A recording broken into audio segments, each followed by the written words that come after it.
Hey guys, this is Mel, and I'm back to talk about The Originals, episode 508, titled The Kindness of Strangers, which premiered Wednesday, June 13th, 2018 on the CW. I'm recording 25 minutes after the episode has aired, so huge spoiler alert. If you haven't seen the episode already, please go do so first, and then come back and see what I have to say about the episode. Otherwise, my other video reminders are up on screen to take a moment to remind yourselves of those. I'm going to try to do this in 15 minutes, so let's start with the clock, and let's begin with what happened in this episode. So timeline-wise, this continues straight from the events of 507, which is where we ended up with Klaus and Elijah finding themselves in an astral plane version of the compound, which we later find in this episode is another Shambhala.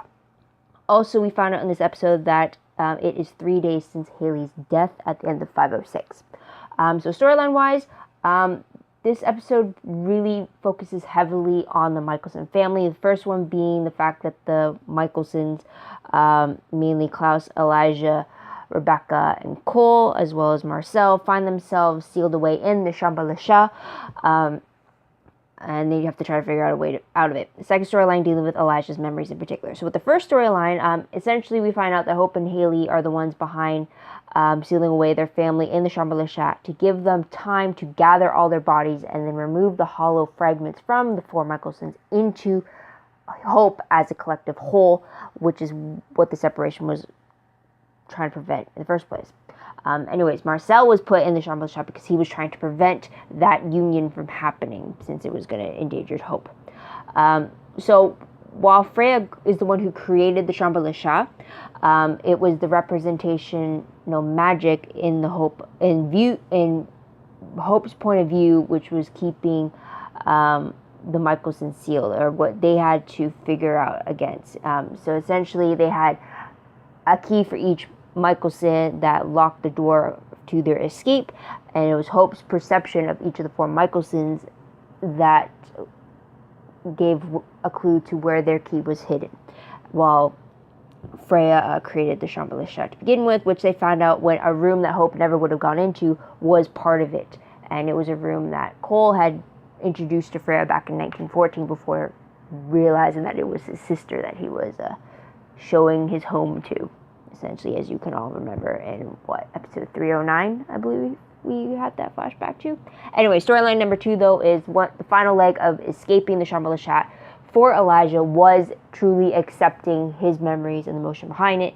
In the end, Klaus realized that in order for Elijah to get those memories, he has to help him in a sense. So together they both break through the red door that kept all that emotion with Elijah, because it seemed that Elijah had gotten some of his memories back, but not enough of the monumental ones to bring back Elijah from that mental block. So anyways, the last scenes of the episode was kind of a split between Klaus and Elijah. We had, on Klaus's side, he was reading the letters that Haley had sent to him but got sent back because he never received them over the last 7 years, where the letters is when she updated him when he stopped taking her calls. And then with Elijah, though, we see him returning to not only his usual attire and suits, the cufflinks, his daylight ring, and all that, and he later ventures to the bayou to pay his respects to Haley, visiting the tree where Klaus had carved her name in, and then visiting out the lake where her grave was said to drift. So there's that. So instead of talking about characters in this episode, I think I'll talk about ships in particular, because we do get a lot of ship comparisons, I guess you can say, or updates. So with Cole and Davina, we heard from Cole that they appear to be going strong. I mean, they definitely seem to be living like newlyweds in a sense, and Davina has a job, don't know what, but Cole was very excited to welcome her back home, as we see him butt naked when he mentions the point of his life where he was pulled out of. Rebekah and Marcel finally reunite in the Shambhala after she stood him up at City Hall back in 501. And they both admit that they love each other, and yet they both view immortality very differently. And it was because of this that Rebekah did not want to burden him with her sadness. Marcel thinks that while they can't grow old together like a normal human couple would, they could experience life together in a way a vampire could, through immortality, experiencing the rise and fall of society and all that, while Rebekah wants the human experience of being a couple. So there's that. So with Klaus and Elijah, though, we find out Klaus's views on Elijah, how he was his best friend, his greatest ally, and when Elijah took away those memories of that, Klaus viewed it as Elijah killing his best friend, and that is why he hated this new version of Elijah. So there's that. With Marcel and Davina, we find out that they used to keep in touch. They haven't in a while. And Marcel kind of got a little bit of an update from Cole about Davina. So there's that. Also, with Klaus and Haley, we get a few flashbacks that kind of show the progression of her belief in him, and how they formed this makeshift family between each other. So there's that. Tidbit-wise, though, we do see Antoinette getting cured from Klaus's bite when Elijah delivers Klaus's blood to her. We also see Klaus giving Elijah his blessing to be happy with Antoinette if that is so what he wished. Also, again, we see Elijah returning to his suits and paying his respects to Haley. Although he seems to have stepped away from Antoinette, don't know if that's to properly grieve for Haley, like he's meant to, or to make amends with his family, or if it's just his temporary separation from Antoinette to give him that time to adjust, or if he truly left her. Not sure about that just yet. Moving on to most shocking moment of the episode, I think it was the reveal that it was Freya and Hope that were behind the Chambre de Chat's spell. It wasn't Vincent or an enemy. Originally, the family thought it was Vincent, but I guess that was due to Freya's misdirection. But I guess the reveal that it was their own family that spelled them like this, putting the city in this greater danger because all 4 pieces of the hollow were in close proximity to each other. So that was a surprise there. I was surprised that Freya would allow that much danger to come to pass when so much was at stake. But she did make a point that they had to do it because they were really only one more meeting away from the worst happening, and that was the death of all firstborns. So she made a point they had to get rid of the problem before it reached that level, but it was still a surprise that it was Freya and Hope that was behind it. I mean, in the end, it's kind of like, well, why didn't you do this before? Like, if you were capable to take the hollow back into you, why not do it before? Why not wait till this very last moment of desperation? But anyways, moving on to top 3 favorite moments. I thought it was very easy to pick a generalized 3 top favorites, because the first one was the MicroSim Reunion. No matter what, I love the fact that we got Klaus, Elijah, Cole, and Rebekah back in a room together. They're dynamic. Even if it was a different version of Elijah, it was still great to see all 4 of them together. We haven't seen Cole or Rebekah since 501, so it was just great to see them in this capacity together. We got updated on the fact that Rebekah was pulled into the spell when she was mourning Haley's death. We got from Cole that he was waiting for Davina to return home when he was pulled in, which is why he popped up naked. And it was during the moment where Klaus was hugging Rebekah, hello, and then Cole was just dropping from the sky, naked as ever. He's like, this was the least recurring nightmare he's always had, and it's just like, how many times have you had this? How much worse of a nightmare do you have? But anyways, it was funny though. Like, I love that. But also, it was just great to see the different dynamics between the MicroSims with each other, as well as the different ones they had with Marcel, especially when they had that argument about the family motto of always and forever. How Cole and Rebekah kind of argued the fact that while they fight with each other, they still always had each other's backs to Elijah, and then he countered the fact that he made a different vow, but then Rebekah bringing up why Elijah made the choice that he did so that he could protect the family. And it was just a great emotional argument in a sense that you got a little bit of insight from each and every one of them. And you have Klaus's confession as to what Elijah truly meant to him and how him erasing the memories did to him and how he felt abandoned by his big brother in a sense. So it's just, I really love it. They play so well against each other. I just love that in the midst of it all, they truly, despite everything that happened between them, all the 1,000 years worth of love and betrayal and everything against each other, they still have each other's backs, and they still want to have that family unit between each other, despite the obstacles between them. It was really great to have that scene with them. If once it's on YouTube, I'm going to watch it over and over again when I find it. It's one of my favorites. So there's that. Also later on when Klaus realizes that if anything, Elijah's going to get his memory back. He's going to need his help. It was just, and then him helping him through that, and then also Rebekah fighting with Klaus about needing to help Elijah, and how that they can't just leave him to deal with this on his own. He needs that help. He can't, like, it was great it was always great how they drew from the past 1,000 years, brought up specific moments and stuff like that, and tied it back into what they were doing now. So I really like that. Another favorite of mine I really liked, and it was a little heartbreaking, was because we got 3 flashbacks of Klaus's time with Haley.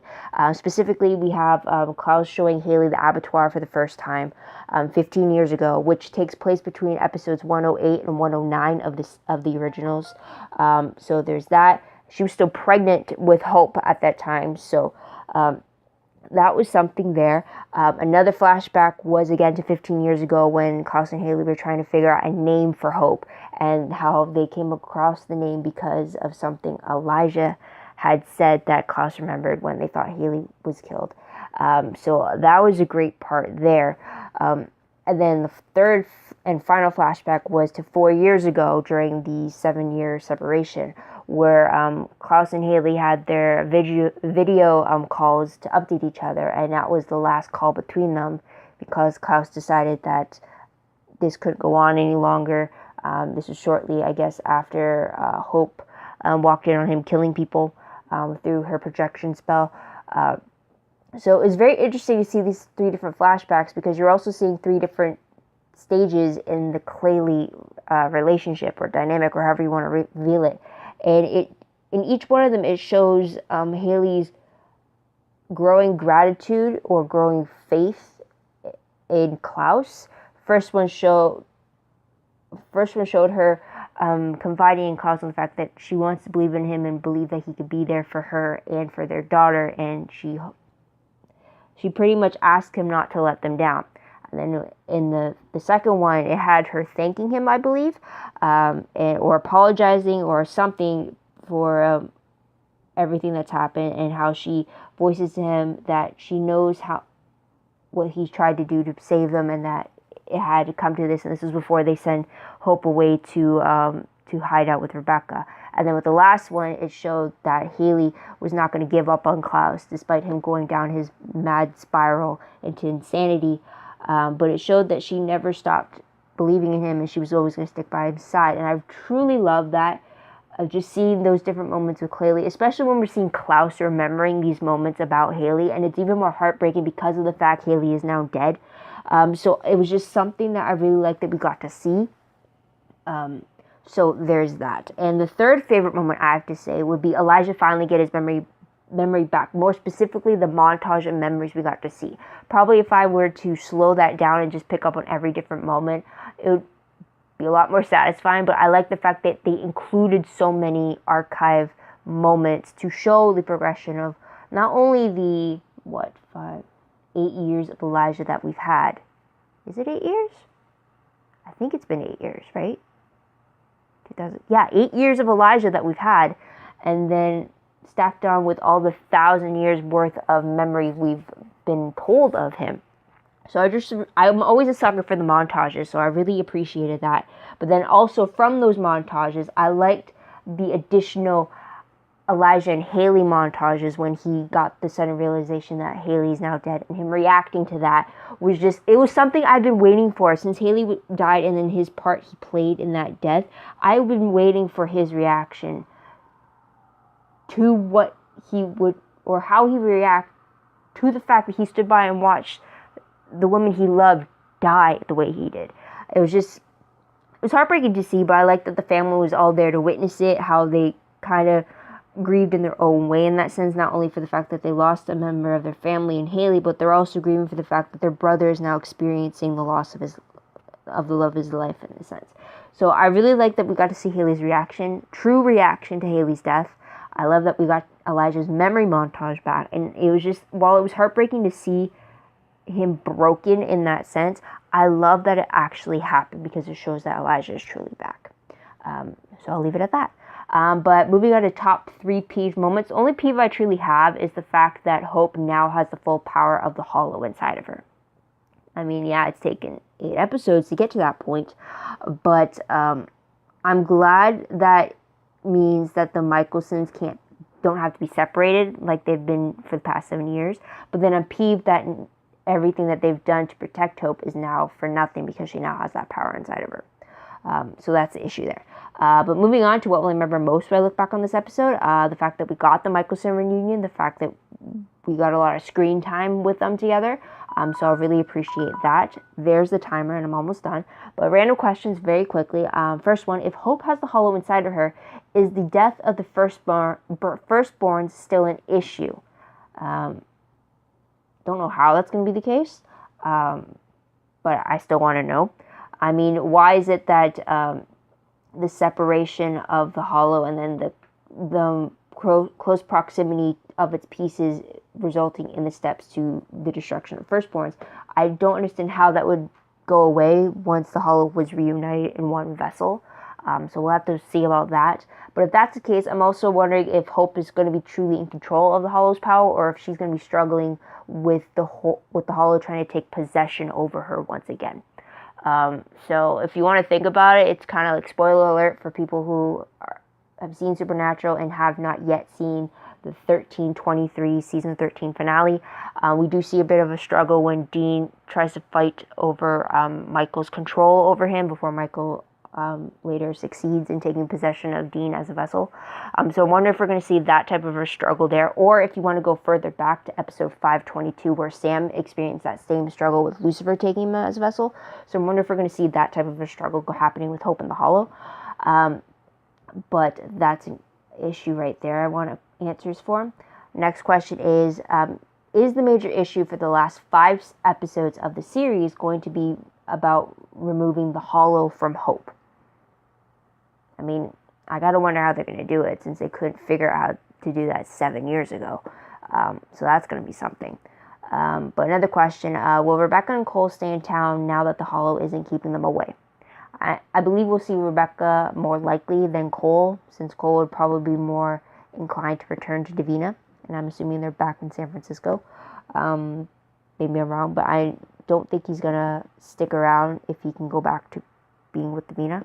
But I hope he does stick around. I want 5 episodes worth of Rebekah and Cole being with the rest of their family. I gotta have that for like the last 5 episodes. You know what I mean? But anyways, and then random question, like a truly random question is: does Cole have a job? I mean, the last 7 years, Elijah has been a piano player at a bar. Klaus, has he ever had a job? I don't think so. Rebekah, no idea. Cole, since Davina has a job, does he have one too, or does he just stay at home and do whatever while she's away at work? I mean, I'm curious about that. But anyways, moving on to predictions very quickly. Based off the promo for 509, it looks like we have a family dinner that has tensions rising between Hope and Elijah. We see Hope struggling with the power of the hollow within her and her hatred for Elijah growing. I mean, he feels the exact same hatred for himself, and this revolves around his part in Haley's death. And then also we see Hope attacking Elijah with the hollow's power. I mean, her eyes glow blue and everything. So we'll have to wait and see about that. But based off the synopsis for the episode, it looks like as Vincent, Marcel, and Josh work to clean up the city, an uprising of purest vampires leads the supernatural factions into a deadly showdown. Hope's attempt to bring her family back together leaves her struggling with the consequences. And finally, Freya makes a life-changing decision. Klaus and Elijah are also set to appear as well. So based off of that, Freya's life-changing decision, I believe, has to deal with Keelan in some way. Hope's struggle is definitely with her taking in the hollow completely. So there's that. Vincent, Marcel, and Josh working to clean up the city because of the storm that happened with all 4 parts of the hollow coming together. So there's that. That's also another question. Why was there destruction or natural disasters and all that when the 4 parts of the hollow were in close proximity to each other, and yet when it's all reunited in one vessel, why does all that destruction stop all of a sudden? It just doesn't make sense for me. But anyways, that is about it. I don't have any other questions or predictions, but what did you guys think of the episode? What did you guys like about it? What do you think is going to happen next? Let me know in the comments down below. Love to hear your thoughts, theories, and predictions about what you think is going to happen next. Also, don't forget to like this video, subscribe to my channel, and check my other videos if you haven't done so already. If you want, check out my Tumblr page. The link for that is down below. I read blog promos, web clips, quotes, gifs, synopses, news, all that good stuff, all found in one place. Go check that out. I am behind, fully aware of that. I hope to get back into it very soon, but then everything will be found in one place. Also, check my WordPress account. Link for that is down below. Everything posted online is connected to WordPress. It's a work in progress. It's more organized though. So keep that in mind when you check. If you want a more detailed recap of the episode, a play-by-play, if you will, check out my Livejournal entry link down below. It will be posted hopefully soon. I have to update that, or I have to format that first. But it's pretty much me summarizing the episode as I watch it for the first time with my in-moment thoughts, questions, quotes, anything I pick up as I watch it for the first time. It helps me keep things aligned. It helps me remember orders for sure. So if it helps you, fantastic. I've been doing it since season 2 of the Vampire Diaries. Plan to continue on to the very end. But if you want to check that out, link for that's below. Awesome. Thank you. Thank you so much for tuning in. Thank you so much for your patience. I hope you come back next time to see what they say about the next episode. There are 5 episodes left of this series. So it's finally coming down to it. I still can't believe it. But anyways, this is Mel. Wishing you all a great day, great week, reviewer. Bye for now.